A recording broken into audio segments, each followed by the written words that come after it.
Smarty, as we all know, that is one of the first e-mobility service providers in the country and one of the largest. So can you please tell us how Smarty is contributing towards the environment by providing zero emission rides? Smarty, as you may be aware, was founded way back in 2014 with an objective to offer, zero emission last mile connectivity. And in the last nearly 7 years of its being, Smarty has offered more than 70 million rides using a large fleet of electric three-wheelers. So we have two lines of business, one wherein we move people through our electric three-wheelers. These predominantly run in the regions of Delhi, NCR, and certain cities of Uttar Pradesh. And then, separately, we have a last mile delivery business through which we deliver goods for B2B clients, across multiple cities. We've also built India's largest EV charging infrastructure across multiple cities, at more than 60 odd locations. So it's something that we are proud of, and we are committed to this journey of creating zero emission mobility for a greener future and a more cleaner future for our country. And since it is an industry that is still growing, it is at its nascent stage. So I'm sure there are n number of challenges that you might be facing. So if you could tell us what challenges Smarty and similar companies are facing. If you look at the current environment, I would say there are two large challenges that continues to be present for players like us, startups like us. One is a challenge in terms of the supply chain side, in terms of vehicle quality and battery quality.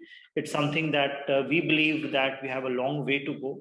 The OEMs and the manufacturers of vehicles and batteries in the country needs to do a lot more work to improve their overall product quality, reliability, safety, and so on. The second area is on financing. The financing of electric vehicles, especially electric three-wheelers, has been a long-standing challenge, right? The traditional financiers don't generally finance this category of vehicle. The new age NBFCs or the NBFCs that are there tend to charge a very, very high interest rate and have very, very prohibitive terms and conditions. So in that sense, the attractiveness of owning the vehicle, whether it is for a company like Smarty or more importantly for individual driver owners, right? That attractiveness is not as high as we would like it to be. Like today, it exists for, I would say, commercial cars, right? Or, personal cars when people buy. The financing is much more easily available, much at very, very attractive rates. So we are yet to see similar financing opportunities, being presented, for electric three-wheelers especially. Electric vehicles operate differently than compared to IC vehicles. So are there any skill shortage also in the market? There isn't a challenge in terms of having the right set of people, manpower to run these vehicles or maintain and manage these vehicles. But I think the gap really is in terms of the skill sets of that manpower that is available. So I think I would say there is a gap in terms of skilling of that manpower. Now, Smarty, from its own perspective, does a lot of work in terms of skilling the people that we recruit. But at the same time, there are a lot of gaps, when we try and attract talent. That's where we think a lot of work needs to be done in areas of improving their financial literacy, which is a big challenge that a lot of this target segment, especially the driver target segment, is financially not very literate, and they're not financially included in the mainstream, banking systems and credit systems. Second comes a lot of, skills around driving and road safety and things like that, where again, we try and work a lot with the traffic police department as well as our in-house training team to impart them a lot of training around road safety, customer behavior, how to drive, how to do defensive driving and things like that. So how do you think government can help industry in providing more skills? How can we create that ecosystem in the longer run? We've been working ourselves with multiple governments on different initiatives, including the Delhi government with the skill development initiative, working with the Automotive Skill Development Council to see how we can introduce curriculum that can help train people better. So I think the government has a very important role to play. I would say there are two specific measures that the government can look to take. One, by institutionalizing some training programs like a certificate course or a training course that people in this industry, whether it is drivers, people who are maintaining these vehicles, repairing these vehicles, can take, right, to basically set themselves apart. So that's one area wherein the government can play a significant role by creating the right types of training programs. So the second I think role that the government can play is by providing them adequate financial incentives, stipends of sorts, right, so that they are encouraged to take up this training, right. I think as a country we know how safe driving is important and how safe driving on roads can help save a lot of lives, right. So I think the government can play a role by incentivizing programs like these, so that more and more people can take up these programs, get incentivized, so that they don't have a reason not to attend these programs. And then when they go back into their mainstream work, right, they are fully trained, fully equipped, to drive these vehicles properly on the road, deal with the customers properly. So those are some of the measures that I believe government can easily take, right, whether the central government or the state governments. So what positive changes have you seen in the industry in the last few years? I mean, Smarty was founded in an era when there was nothing as far as policy is concerned, right? I mean, there were barely any policies, either at the central government level or the state government level.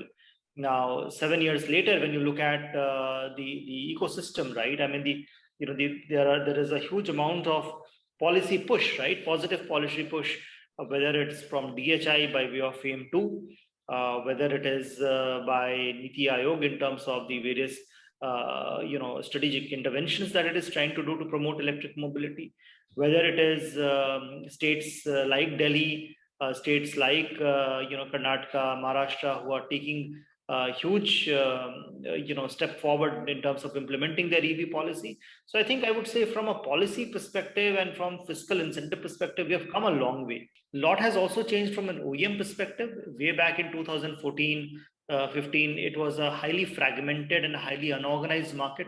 We are glad to see a lot of consolidation taking place on the OEM side, which means the market is left with more serious, high quality, long-term players versus short-term fly-by-the-night operators that used to exist in way back 2014-15. A lot of changes happened on the critical element of indigenization. So, again, 2014-15, majority of the supply chain was China dependent. Today, when we talk to our OEM partners, we believe that a majority of their supply chain is now localized, and the Indian content is significantly high. We have seen a massive shift in terms of usage of batteries, right, which was predominantly driven by lead acid, and now it is slowly migrating to lithium ion and technologies like battery swapping. So we've seen significant progress in terms of battery chemistries as well. And then there is an overall shift in terms of awareness and appreciation as far as electric mobility in the country is concerned amongst common people like you and me, right? The common masses today appreciates electric mobility. Pretty confident that this will further continue in the coming decade, right? The next 10 years, we will see significantly increased awareness, significantly great products being introduced to the market, and significantly greater support from a policy perspective from the government. How do you think companies like WRI can help the industry, can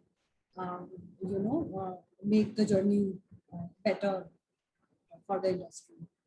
Well, WRI has played a phenomenal role for the last 8-10 years, right, in terms of being a very, very strong influencer as far as the electric mobility and mobility in general is concerned. I think I can tell you that I myself look up to a lot of your reports and research, even if they were not connected to electric mobility in areas like congestion, in areas like last mile connectivity, water, which is an unrelated area. But so you have been a very, very strong, I would say, voice of reason, a very, very strong influencer in this space, right?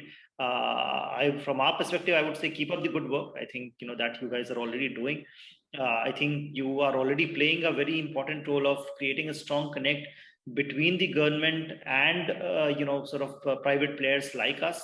WRI can absolutely play a more proactive role is having a more direct, I mean, playing a similar role, I would say, like how a FICCI or a CII does, right? I mean, being a voice for startups, being a voice for electric mobility players, right, to the government, so that the policy making can be much more attuned to the needs and the aspirations of this industry.